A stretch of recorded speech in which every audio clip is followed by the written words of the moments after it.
naman tayo kay humanistic approach. Ano na ba ito?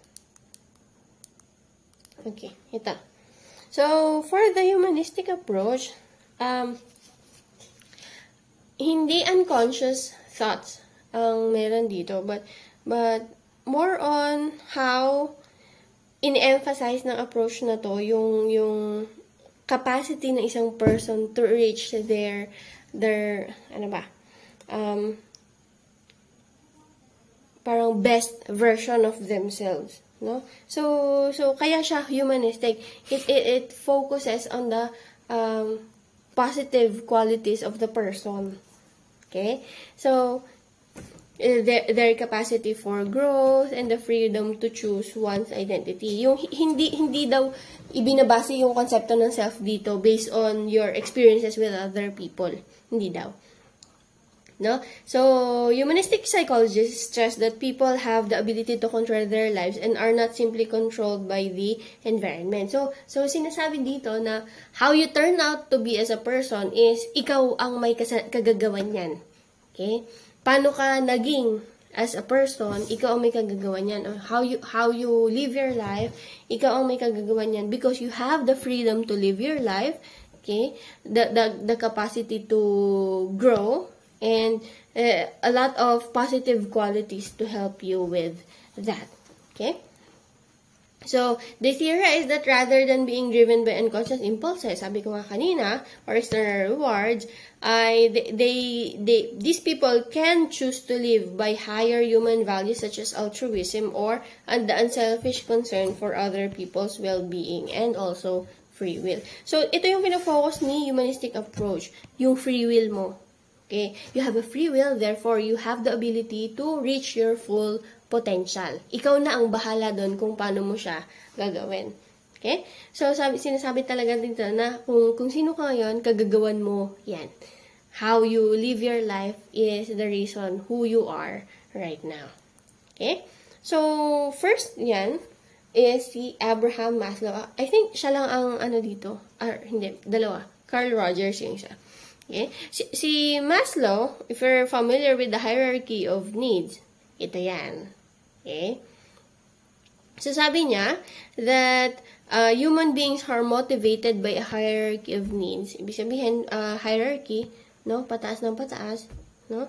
These needs are organized in a hierarchy in which more basic needs must be met, more or less met, before higher needs. Ibig sabihin daw, before you progress in life, so, i-achieve mo daw muna yung needs. Kailangan daw satisfy mo yung mga needs na yan. So, there are 5 levels.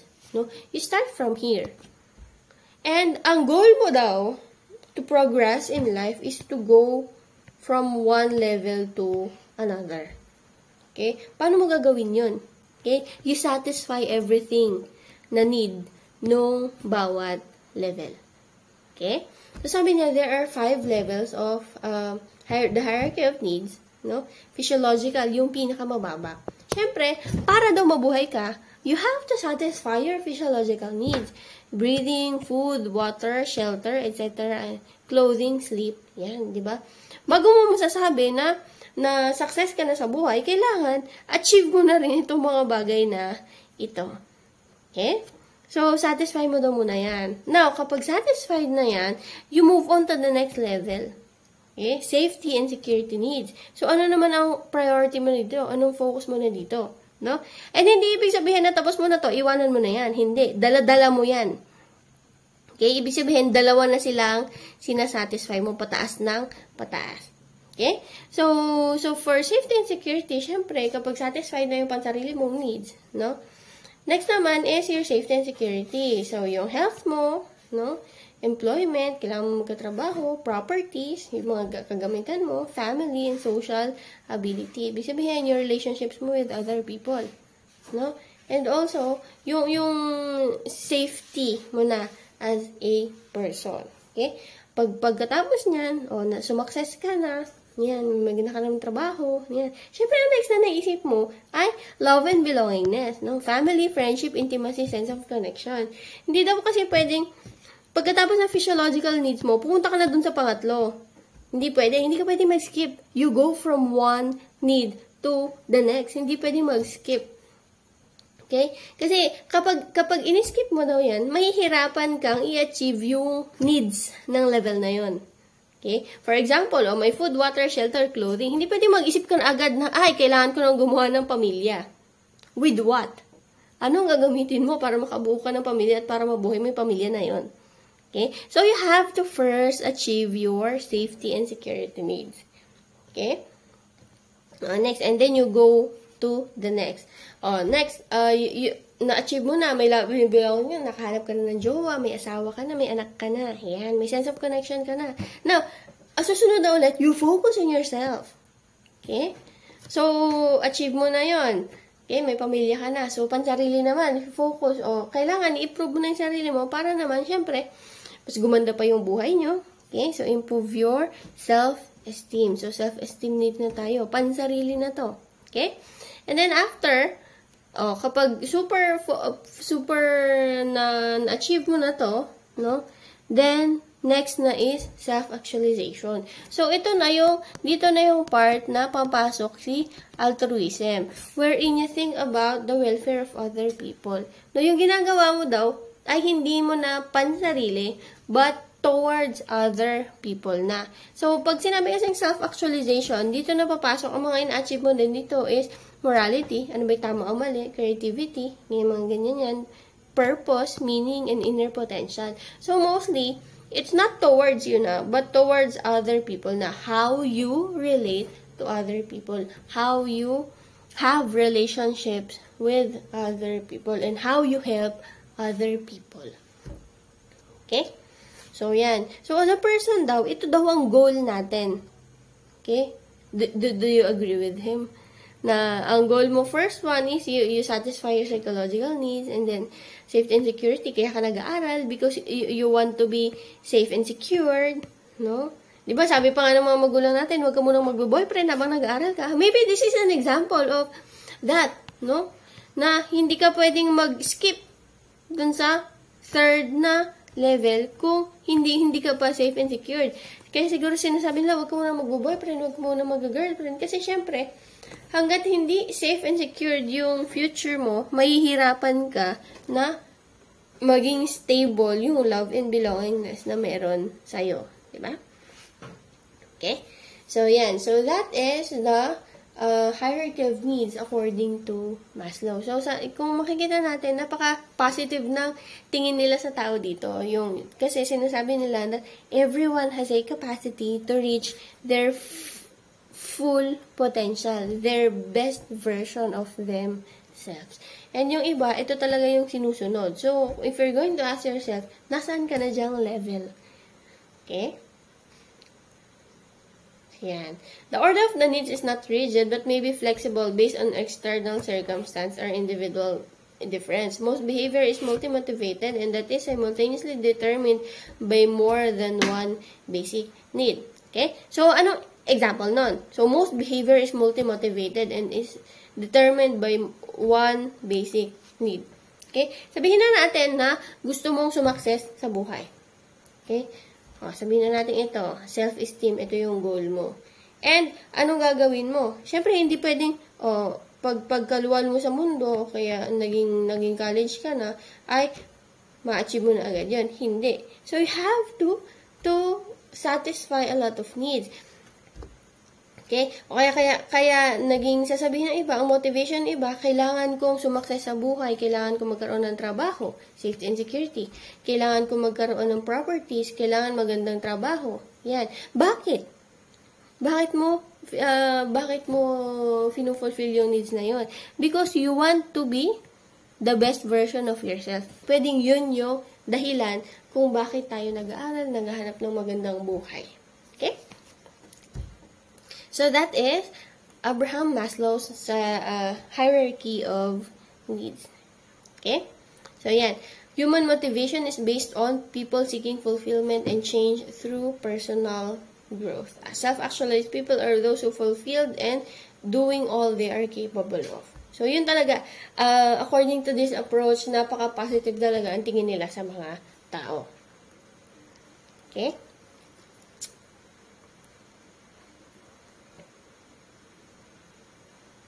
Yan. Another, self-actualization daw. Paano mo masasabi na nandun ka na sa level ng self-actualization? So, it differs from one person to another. Pero, mostly, pag sinasabi mong self-actualize ka na, isipin mo yung hierarchy of needs. Na-satisfy mo na ba lahat? Okay? And then, after, ano nang ginagawa mo? Di ba tinanong ko kayo? Pagkatapos yung makaaral, pagkatapos yung makapagtapos, pagkatapos yung yumaman, what's next? Di ba? Okay? So, yung iba sasabihin, gagawin na lang yung mga bagay na masaya sila. Now, you think about it. If the things that you do gives you feelings of euphoria, joy, and wonder, no? Tapos, if you're going to look at your needs, ay, satisfied na everything. Baka, dun sa part na yun, nandun ka na sa self-actualization na stage. Okay? Doon pa lang ay nasatisfy mo na. So, doon daw mini-measure kung nandun ka na sa self-actualization na stage. Okay? So, yan. If you're going to look at it, ulitin ko nga na napakaganda talaga ng tingin niya sa capacity, capability ng isang tao. Okay? Next naman, sa humanistic approach is Carl Rogers self-concept. Okay? Si Carl Rogers naman, sabi niya, he's the first psychologist wherein nagbigay talaga siya ng meaning ng self and self-concept. So, sabi niya, self-concept now includes all of the aspects of one's being and one's experiences that are perceived in awareness. So sabi ko nga kanina, pag sinabi natin self-concept, everything that you are aware of about yourself. Okay? So, that is your self-concept. Yan. Tapos, so, pag aware ka na sa sarili mo, syempre, nagkakaroon ng self-awareness. Now, that happens when you become aware of your self-concept. So, ano yung kinds ng self na pwede ka maging aware? So, private and public self. Private self, that is your internal standards, thoughts, and feelings. Everything that you can think of, feelings, yan, private self ang tawag doon. Ang public self naman na pwede ka maging aware is your public image. How you present yourself to others. Paano ba ako nakikita ng ibang tao? Ano bang tingin ng ibang tao sa akin? So, that is self-awareness of your public self. Ano ba ang tingin nila sa akin? Ang tingin ba nila sa akin ay mabuting tao? Yan. Yan. So that is the self-awareness of your private and public self. Another, sabi pa niya, hinati-hati pa niya yung levels ng self-concept na pwedeng maging aware tayo. So, may tatlo daw yan. Actual, ideal, and ought self. Okay? So, there are three levels of self-concept daw na pwede tayo maging aware. And isa doon is your actual self. Who you are at the moment. Pag tinanong mo, who are you? Yung totoo. Okay? Everything na totoo about you, na aware ka, so that is your actual self. Isang estudyante, ako ay nag-aaral ngayon ng asynchronously because nabagyo ang aming school, ganyan. So, that is your actual self. Now, next you have the ideal self. So, who you like to be. Ito yung mostly pangarap mo. Kung sino, anong gusto mo maging paglaki mo, di ba? Yan yung mga sinasabi mo sa sarili mo. And the last one is the ought self. Ibig sabihin ought, yung I should be this person. Okay? Who you think you should be. Kailangan ako ay isang maging mayaman na tao na tumutulong sa pamilya, ganyan-ganyan. And, so, ito yung example niyan. Yan. Okay? So, actual, sino ka ngayon? Ideal, anong gusto mong maging? Ought, ano bang dapat ako maging? Yan. So, pwede magkakaiba-iba yan. Pwede rin yan pare-pareho. Okay? So, pwede mong sabihin na, ngayon, isa kang estudyante, pangarap ko maging artista, pero yung what I should be, sabi ng ibang tao, I should be a good person, no? Na tumutulong sa aking mga magulang, tumutulong sa ibang tao. See? It can be different. And yung actual self mo, it has the capacity to achieve your ideal and even your ought self. Yung ideal and ought, pwede rin yan magkapareho. Okay? Paano yan nagiging magkakapareho lahat? Siyempre, kapag na-achieve na lahat, naging actual self na sila lahat. Okay? So, what happens naman kapag hindi kaya pare-pareho yung mga yan? Okay? So, meron tayong tinatawag na self-discrepancy theory na kung saan, ideally, ba dapat almost inline sila or magkakalapit lang sila. So, that's the ideal thing to do, no? Yung actual self mo ay malapit, what you do in your actual self ay papunta sa ideal and out self mo. Pero, minsan, no, there are discrepancies that happen that may lead to emotional or motivational consequences or anxiety. Okay? So, ano example nun? So, estudyante ka. O, ito ka sa actual, no? Estudyante ka. Ganyan. Tapos, ang goal mo ay maging magna cum laude. Okay? Ang ought self mo ay makatapos nang hindi bumabagsak. Ayan. Yan. So, obligadong dapat yan yung gawin mo, no? Ideal, maging magna cum laude ka. Ang kaso, no? Actual self mo, tamad. Di nagpapasa ng kung ano mga activities, no? Kapag exam, di nagre-review. Kapag quiz, nakungopia lang. Tapos yung kinopyahan pa, hindi nag-review din. Ganyan. So, syempre, ano mangyayari sa ideal and ought self mo? Posible kaya yung ganyan. So, kung hindi mo babaguhin yung actual self mo, magkakaroon ng discrepancy. And therefore, sabi nga ni Carl Rogers, magkakaroon ng emotional or motivational consequence. O kapag bumagsak ka na, anong nangyari? Ayaw mo na mag-aral, ganyan. Gusto mo na mag-stop na-stress ka na. Ayan. So, mas lalong nagkaroon ng downward na spiral. So ito yung sinasabi ni Carl Rogers na kailangan your actual self should do the things to achieve your ideal and ought self, or else may stress ka lalo. Okay? So that is the humanistic approach or the self-concept of Carl Rogers. So, kayo, if you're going to ask yourself, what is actually your ideal and your ought self? Inline ba? Ginagawa mo ba yung mga bagay para ma-achieve yung ideal or ought self mo? Okay, so you ask yourself. So, that is the humanistic approach. Okay, so done na tayo sa dalawang approach. Punta tayo sa pangatlo. So, behavioral approach. So, mostly, so dito, yung personality or yung self mo is more focused on the behavior. Okay? So ang atake dito is, you look at your observable behavior responses and you use that behavior as your personality. Okay? What are the behaviors that made you into who you are right now? Okay? Bakit ikaw yung bakit for example, bakit ikaw yung taong ayaw mo sa nalilate, ayaw mo sa sumisigaw, ayaw mo sa ganito? Okay? What caused you to be like that? Okay? So there are two famous behaviorists na nag-explain on why we become ourselves in terms of our behavior. So that is John Watson and B.F. Skinner. Okay?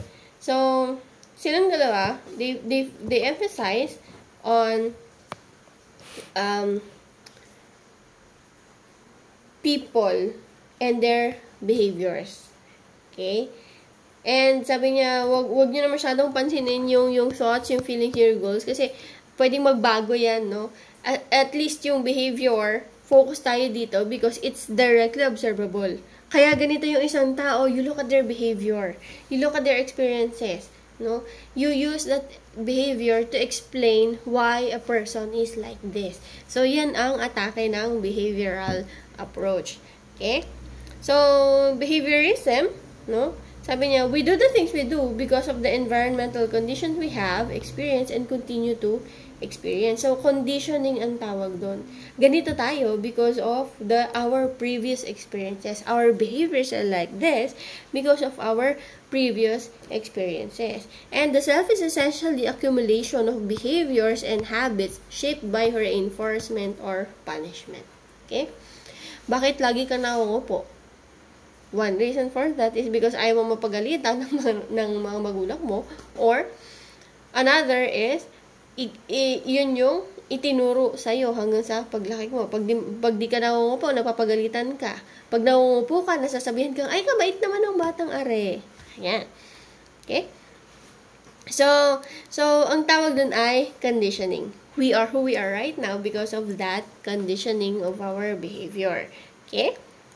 So, there are two kinds of conditioning na pwede nating ma-experience. Okay? Anong pagkakaiba ng dalawa? So, meron tayong tinatawag na classical and operant conditioning. Ang classical conditioning is, sabi dito, you associate things and then yung behavior ay nagkakaroon ng involuntary behavior. Okay? For example, may nangyari previously na kung saan may result na hindi maganda. So, nung naulit yon, okay, in-incorporate mo na yung naging result na hindi maganda dun sa nangyari. So, ang behavior mo, every time na makikita mo yung for example, nakita ka ng malakas na, nakarinig ka ng malakas na tunog. Okay?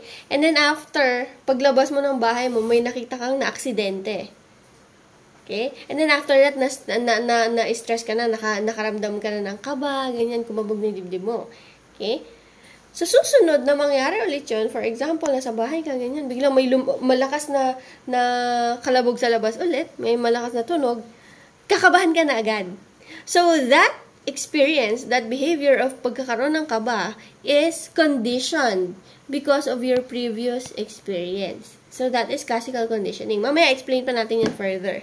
Okay? So, operant conditioning naman, si classical conditioning ay parang involuntary.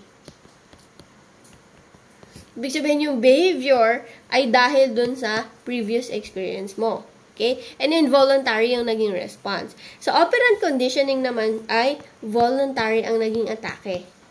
Wherein, ito yung nagkaroon ng, nakita mo yung, may ginawa kang isang bagay, nakita mo yung consequence niya, okay? Tapos, inulit mo because you wanted that consequence. For example, nag-top ka sa quiz ninyo. Okay? Ngayon, ang sabi ng magulang mo, ay, dahil nag-top ka, bibilan kita ng Jollibee. Okay? So, anong nangyari ngayon? You wanted Jollibee again sa susunod. So, anong gagawin mo na? Tatry mo na mag-aral ulit para mag-top ka ulit. O, pag nag-top ka na, may Jollibee ka ulit. So, ano nangyari? Yung behavior ay inuulit-ulit mo na condition na because you wanted that reward. Okay? O kabaliktaran naman, yung behavior ay hindi mo ginagawa because you don't want to be punished. So, sabi ko nga dito, voluntary. Okay? Voluntary yung behavior. Unlike the classical conditioning wherein involuntary yung naging behavior. Okay? Another example, classical conditioning. So, ito feeling ko na-experience nyo to. So, di ba, minsan, pag may group chat kayo, tapos, tumunog yung group chat na yun, kinakabahan ka na. Di ba? Minsan gano'n, lalo na pag major subject yung group chat na yun, nakakabahan ka na kasi, hala, baka may quiz, baka may announcement, baka ganito. Yan.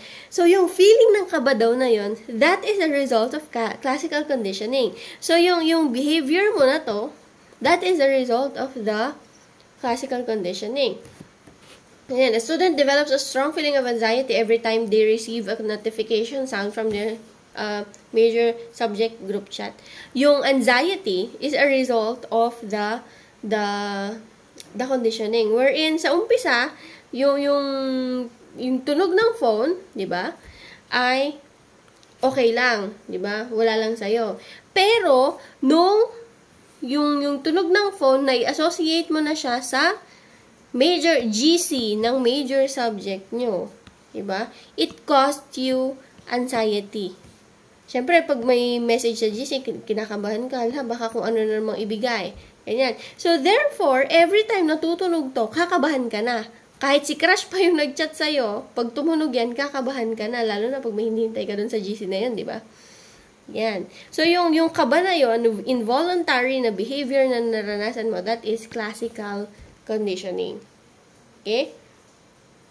So yung previous, yung something ay nagkaroon ng behavior, nag-generate ng behavior from you.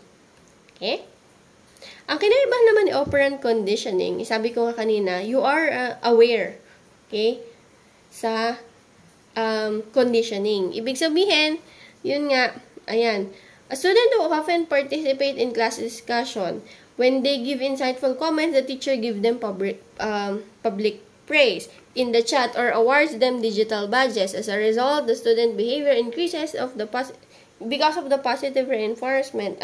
Alternatively, if the student is ignored or receives negative feedback, their participation might decrease. So, anong nangyari? No? So, paano daw ang conditioning dito? For example, si student A, ayan, palasagot siya. And, dahil sumasagot siya, si teacher ay nag-give sa kanya ng reward. O, lagi siyang pinupuna, lagi siyang, oy, ang galing naman ng batang to, very good for that. Yan. Dahil gusto ni student A na makareceive ng reward na ito, uulitin niya yung behavior. So, that is an example of conditioning. Diba? Gusto mong laging makareceive ng reward, gusto mong laging ma-praise, nung uulitin mo yung isang bagay na nag-give sa'yo ng praise or reward na iyon. Consequently, kapag isang bagay naman, ayaw mong ma-punish sa'yo, for example, no, hindi mo na uulitin yung behavior. Diba? O, tumakas ka sa gabi, hindi ka pinayagan, tumakas ka na lang, o, napalo ka after. O, sa susunod, di mo na uulitin kasi ayaw mo mapalo. So, that is an example of operant conditioning. Aware ka sa nangyayari. Aware ka sa behavior na ginagawa mo because of the rewards or the consequences that it follows. Okay? So, ganyan ka daw ngayon because of the conditioning around the people around you and your experiences. No? Bakit ayaw mo sa may ingay? No? Kasi siguro nagkaroon ka rin sa traumatic experience, ayaw mo nang and dahil doon nagkaroon ng conditioning, kapag may maingay, merong masamang mangyayari, etc., etc. Okay? So, bakit ka rin pala sagot? Ganyan. Bakit ka laging taas ng kamay sa klase? Because of the reward that you are looking forward to. So, again, conditioning. Okay? And that is the behavioral approach. Yun lang yun. No? Yun lang yung atake ng behavioral approach. You look at the behavior. Why do you behave that way? Operant ba siya? Or classical ba siya? Okay? And the last approach sa psychological perspective is the cognitive approach, wherein, sabi, cognitive, ito na, mental processes na to. How your mind works. Okay? So, sa cognitive approach, it emphasizes mental processes involved in knowing how we direct our attention, perceive, remember, think, and solve problems. So, mostly, ito na yun. It's all in the mind. How you process things mentally affects how you are as a person. Okay? So, yan. In the cognitive view, an individual's mental process are in control of their behavior through memories, perceptions, and images, and thinking. So, sabi nga, how you process things mentally, that is the reason why who you are or why you're like that right now. Okay? So, pasok dito yung concept ni self-esteem. Si self-esteem kasi is your thoughts or perceptions about yourself. Maganda ba yung tingin mo sa sarili mo o hindi? Okay? How do you evaluate yourself? Okay? And because of that, since meron tayong self-esteem, we also do social comparison. When we compare ourselves to other people, meron yan epekto sa ating self-esteem. And think about this, this is cognitive approach. So, mostly, sarili lang natin ang gumagawa nito. Sarili lang natin ang nagpo-process. You compare yourself through other people. Ikaw, sarili mo lang ang gumagawa nun. How you think about it, how you perceive yourself, how you evaluate yourself. So, balik tayo doon. So, social comparison. So, it's a process by which you evaluate your thoughts, feelings, and behaviors and abilities in relation to other people. So, tinitignan mo yung sarili mo. And you compare it to other people. Okay? Mas maganda ba ako sa kanya? Mas matalino ba ako sa kanya? Again, etc. And everything that you can compare to other person. Tawag doon ay social comparison. So, sa social comparison theory, so we learn about ourselves, okay? Everything about ourselves by comparing ourselves to other people. So, sabi nga dito, your guys are so much cooler than me. Tas cookie pala siya. Okay? So, yun. Tinitignan niya yung aspect ng ibang tao and then ng ibang figures. And then, kino-compare niya yon sa sarili niya. So, that is an example of a social comparison. And most of the time, we use that as a way on how we see or how we see and perceive ourselves. Minsan, kapag mas magaling sila sa atin, we use that as a motivation. Minsan naman, kapag mas magaling ibang tao sa atin, yung iba, nade-depress. Okay? So, there are two kinds of social comparisons. We have the downward and upward. No? Kung saan, pag sinabing downward social comparison, you compare yourself to people worse than you. Ibig sabihin, nandito ka sa taas, kino-compare mo yung sarili mo dun sa baba. Siyempre, kapag ganun yung nangyari, yan, you can raise your self-esteem. For example, nag-quiz kayo. Over 20, nakakuha ka ng 8. Ay, bagsak ako. No? So, pagtingin mo sa katabi mo, ay, 3 lang siya. Sasabihin mo, ay, ang galing-galing ko naman kasi naka-8 ako, tapos siya naka-3 lang. Yan. So, that is an example of a downward social comparison. Nagkaroon ng positive sa self-esteem mo kasi nakita mo yung mga tao worse than you. So, if you use this, mostly you use this to feel good about yourself. No? Ayaw mong hindi maganda yung maramdaman mo towards yourself. So, you compare yourself to people worse than you. Kabaliktaran naman nun is your upward social comparison wherein you compare yourself towards people better than you. Okay? So, ito ka, no? Yung compare mo yung nandun sa'yo. So, one example is, nag-quiz kayo, naka 15 ka over 20, tapos nakita mo yung katabi mo, 19 over 20 siya. Sasabihin mo sa sarili mo, hala, bakit ganun lang ako? Ang tanga-tanga ko naman, hindi yan, kahit nag-review ko, hindi ako nakakuha ng ganun. Ay, hindi talaga ako gagraduate, ganyan. So that is an example, no, of upward social comparison. You compare yourself to other people. And most of the time, people tend to be depressed when they do that. No? Kasi nakikita nila yung flaws nila when they compare them to other people. But on the upside, kapag ganun yung nangyari, nakita nila yung flaws nila when they compare themselves to other people, there is a space for growth. No? Pwede nilang gamitin yung space na yon for them to grow themselves and to improve themselves. So, yun. May kagandahan din naman na dulot si upward social comparison. So, pero yun nga, nakadepende sa how the person process it mentally. Diba? Ikaw, pag kinumpare mo yung ibang tao sa sarili mo, tapos nakita mo mas magaling sila, how would you feel about that? Madidepress ka ba? Sasabihin mo madidepress ka, pero mamaya, sige, gagalingan ko pa para maging kagaya nila ako, or kagaya ko sila, or mas magaling ako sa kanila, or madidepress ka na lang na tuloy-tuloy. Okay? So when you do that, syempre may epekto yon, balik tayo, dun kay self-esteem.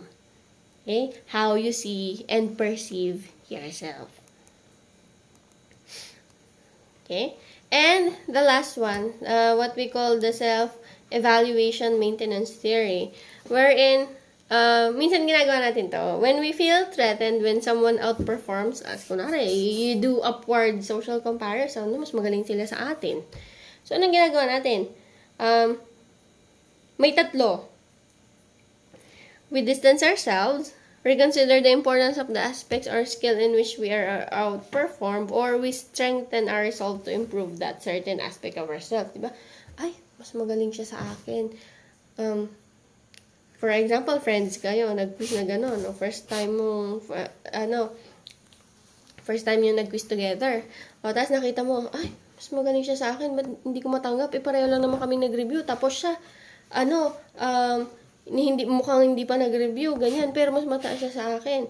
So, anong magiging epekto nun sa'yo? So, according to self-evaluation maintenance theory, may tatlong ways on how you will react to that. First one, para hindi maka-experience ng anxiety na ganun, para hindi na masyadong pumangit yung tingin mo sa sarili mo, you distance yourself to the person. Iiwasan mo. Okay?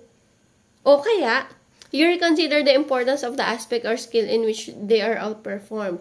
Sasabihin mo, sige no, okay lang yan. Sa kanya na yung ganitong subject, sa akin na yung iba. Sa iba na lang ako magre-review. Total, mas magaling naman siya sa akin dyan.